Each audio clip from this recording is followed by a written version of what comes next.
قاتل کو جگائے. میں پورے مجمع کی توجہ چاہتے ہوئے فکر عرض کرنا چاہتا ہوں. آپ کو معلوم ہے میرے مولا نے اپنے قاتل سے کیا گفتگو کی؟ پہلا فکرہ الٹا نہ سو، یہ شیطان کا فعل ہے.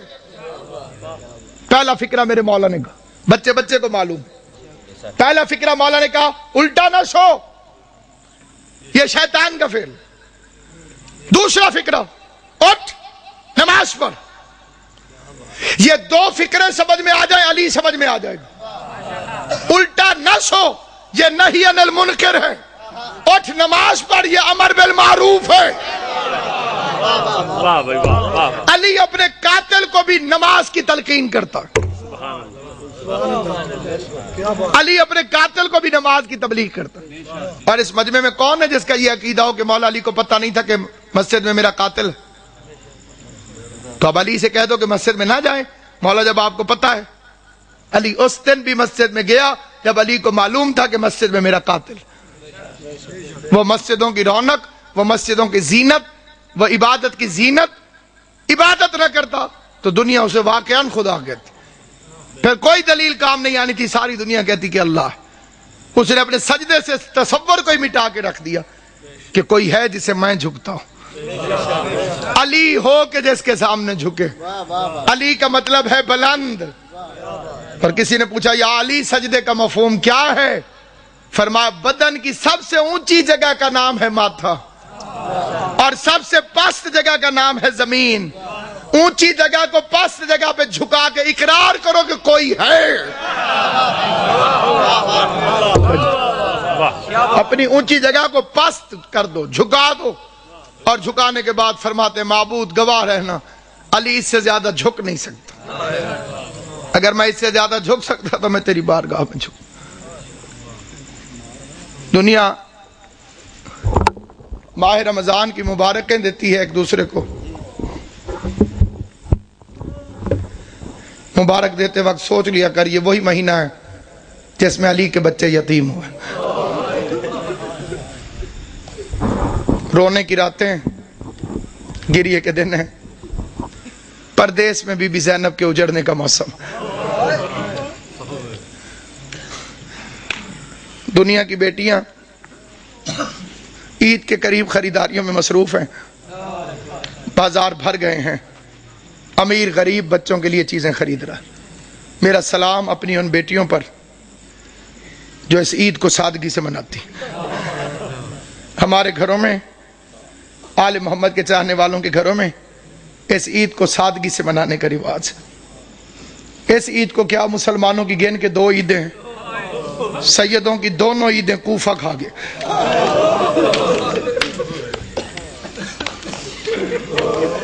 کئیوں نے میرا لفظ سمجھا ہے، کئیوں کو سمجھ نہیں آئی. عیدیں 2 ہیں، شہر ایک ہے. ایک عید کو ایک شہر کوفہ دونوں عیدوں کو کھا گئے. ایک عید پہ زینب باپ کا ماما اٹھا کے روتی رہی. دوسری عید پہ دریا کے کنارے مسلم کے بچے ذبح ہوتے.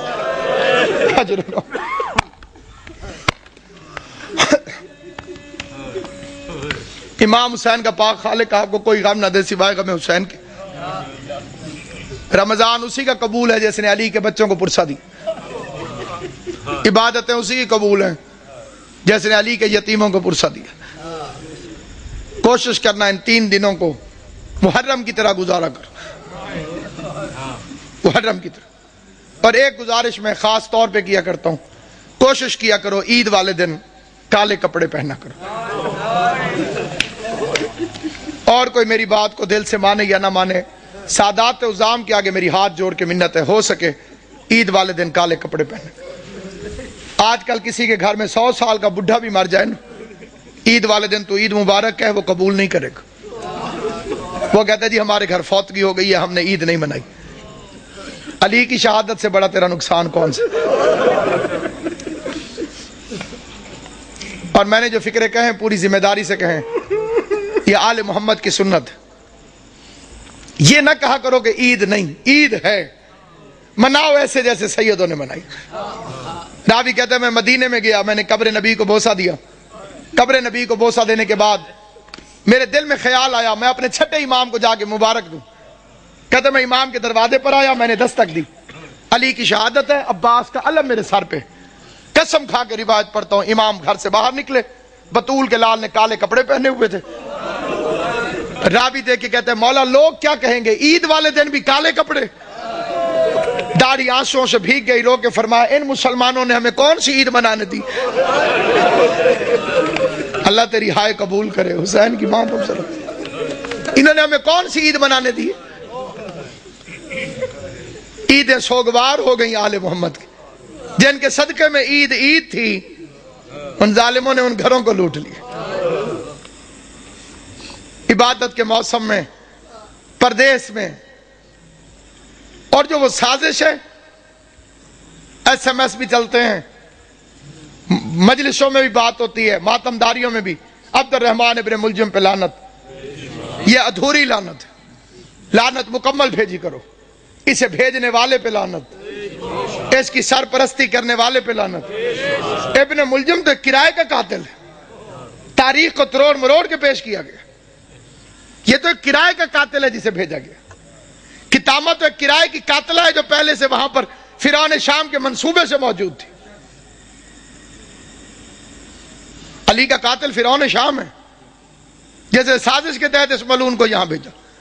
پھر ایک لمبی کہانی اور سٹوری بنا دی گئی, جی وہاں بھی حملہ ہوا, وہاں بھی حملہ ہوا, ایک وقت میں, ایک ٹائم میں, ایک تاریخ کو. عقل کے دشمنوں, کس زمانے کی بات کر رہے ہو؟ ان کے پاس موبائل ٹیلی فون تھے کہ میں اب ادھر حملہ کر رہا ہوں, تو ادھر کر, تو ادھر کر, تو ادھر کر. کوئی سیٹلائٹ نیٹ ورک تھا؟ سب جھوٹا افسانہ ہے.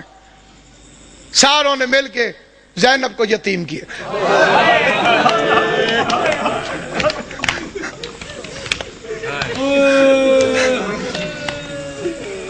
شریف امام. تو بعد میں پتا چلا, ایک گھر سے رونے کی آواز آئی, حسن حسین اس گھر کے اندر چلے گئے علی کی شہادت کے بعد. دیکھا ایک اندھا بیٹھا ہوا ہے, نہ ہاتھ ہے نہ پاؤں. حسن پوچھتے ہیں بھوک لگی ہے, کہتے لگی ہے لیکن رویا اس لیے نہیں. حسین پوچھتے ہیں پیاس لگی ہے, کہتے بہت لگی ہے لیکن رویا اس لیے نہیں. حسن حسین پوچھتے ہیں پھر رونے کی وجہ, کہتے اللہ کرے وہ خیریت سے ہو. حسنین پوچھتے ہیں کون, کہتے ایک مزدور تھا جو روز کوفے سے میرے لیے کھانا لے کر آتا تھا, مجھے اپنے ہاتھوں سے کھانا کھلا کے چلا جاتا تھا. 19 رمضان سے وہ میرے پاس آیا نہیں.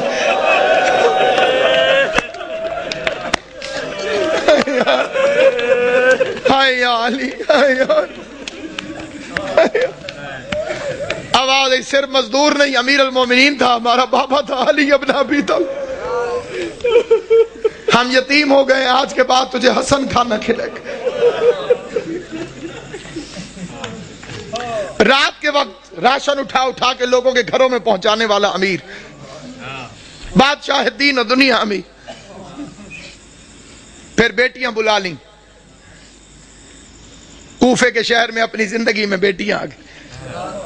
آج تک وہ گھر موجود ہے. دعا کیا کرو. میں ایک سفارش کرتا ہوں ہر مومن سے, دعا میں بڑی طاقت ہے.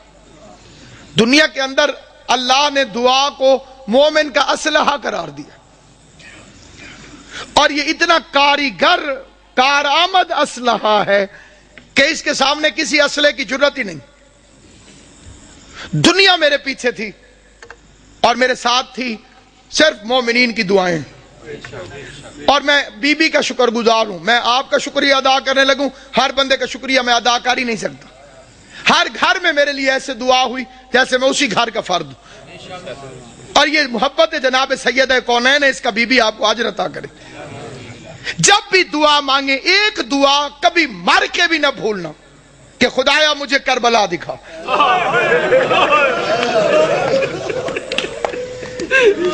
خدایا مجھے حسین کی قبر میں. میں آپ کے لیے کہتا ہوں, آپ میرے لیے آمین کہہ دے. خدایا قبر حسین کی زیارت, خدایا غریب زہرا کی قبر میں. جو کربلا گئے ہو وہ کوفہ بھی گئے ہوگے, جو کوفہ گئے ہو تم نے وہ گھر دیکھا ہوگا جو علی علیہ السلام کا گھر تھا.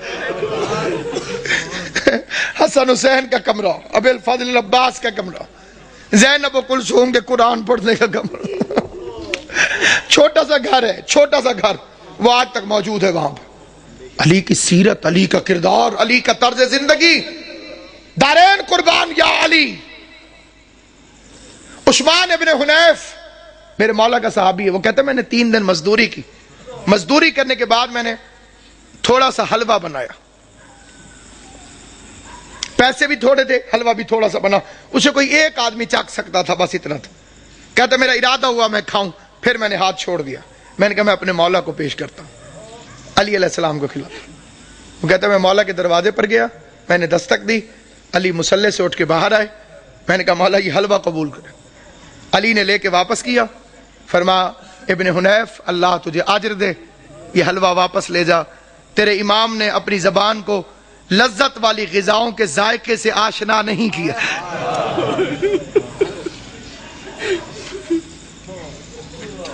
خطبے میں فرماتے تھے مجھے فخر ہے مجھ پر زکوٰۃ کبھی واجب نہیں ہوئی، علی وہ امام ہے جس پر زکوٰۃ کبھی واجب نہیں۔ مطلب پتہ زکوٰۃ اس پر واجب ہوتی ہے جو مال کو جمع کر کے رکھے، جس نے کبھی اپنے پاس مال جمع کر کے رکھا ہی نہ ہو، خدا کی راہ میں خرچ کر دیتا ہو، اس پر زکوٰۃ کہاں سے واجب؟ جو جانوروں کے لیے بھی وصیت کرے، گورنروں کو خط لکھا میرے مولا نے، ایک لمبا راستہ ہو لیکن اس میں پانی اور گھاس ملتا ہو، ایک شارٹ کٹ ہو لیکن اس میں پانی اور گھاس نہ ہو، تو خبردار لمبے راستے کے خوف سے جانوروں کو اذیت نہ دینا، لمبے راستے سے آنا تاکہ جانوروں کو پانی بھی ملتا رہے اور کھانے کو بھی دعوی ملتی۔ کالی رات تو فرمایا تھا یہ بطخیں میرا نوحہ کر رہی، بطخوں نے اپنی چونچوں میں مولا کی ابا لے لی تھی، یہ میرا نوحہ پڑ رہی، میرا نوحہ پڑ رہی۔ کبھی بطخیں کسی مقام پر شور مچائیں تو پریشان نہ ہونا، اس لحاظ سے ان کی عزت کر لینا کہ یہ علی کے گھر میں پلتی، اور اسی طرح شور مچا کے روئی تھی حیدر کرار کے لیے، فرمایا حسن انہیں پانی پلا سکو، کھانا کھلا سکو، دانا چگوا سکو تو رکھنا، ورنہ انہیں آزاد کر دینا۔ میں ایک مرتبہ فکرہ کہتا ہوں، بے غیرت زمانہ جو علی جس کوفے میں بطخوں کو بھی پیاسا برداشت نہیں کرتا تھا، اسی شہر میں اس کی پوتی سکینہ حسرت سے مسلمانوں کو دیکھتی رہی کہ کوئی ہے جو مجھے محمد کے رشتہ داری کی وجہ سے پانی کا گھونٹ ملے۔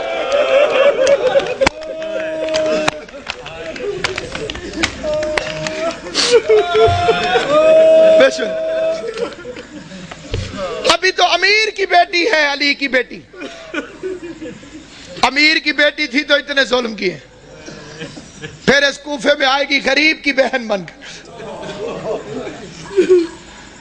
عورتیں اکٹھی ہو کر آ گئیں، یا علی ہم نے سنا ہے کہ آپ نے فرمایا ہے کہ ہر چیز کی کوئی نہ کوئی بہار ہے، اور قرآن کی تلاوت کی بہار ماہ رمضان ہے۔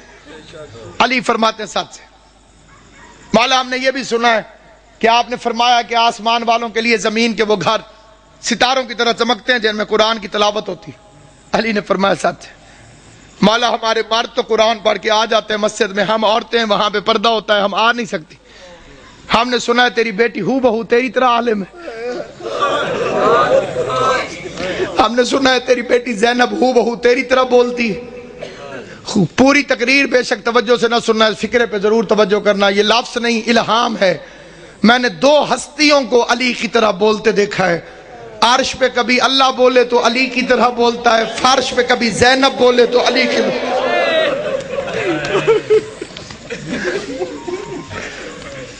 ایک اللہ بولتا ہے علی کی طرح، ایک زینب عالیہ بولتی ہے علی کی طرح۔ میرے مولا نے فرمایا قرآن پڑھائے گی لیکن کوشش کرنا کہ بھیڑ بنا کے نہ جانا۔ ہائے ہائے میری بچی بھیڑ سے گھبراتی، پڑھنے لگی، عورتیں قرآن پڑھانے لگی، زینب عالیہ درس علی کے لہجے میں قرآن پڑھاتی رہی، علی کے علم سے قرآن پڑھاتی رہی۔ لیکن جب آیا نا قبلہ 40 ہجری والا ماہ رمضان، عورتیں جاتی تھی قرآن پڑھنے، روتی ہوئی باہر واپس آتی تھی۔ کوئی ماتم کرتی ہوئی آتی قبلہ، کوئی روتی ہوئی آتی. کسی نے پوچھا جاتی تو علی کی بیٹی کے پاس، میری طرف دیکھنا. جو بندہ ماتم کرنے آیا ہے، جو بندہ جنازہ اٹھانے آیا ہے، غیر جنازوں میں چپ کر کے شریک ہوتے ہیں. جو اپنے ہوتے ہیں وہ تڑپ تڑپ کے روتے ہیں. تمہارے رونے کا سامان کرنے کے لیے فقرہ پڑھنے لگا ہوں.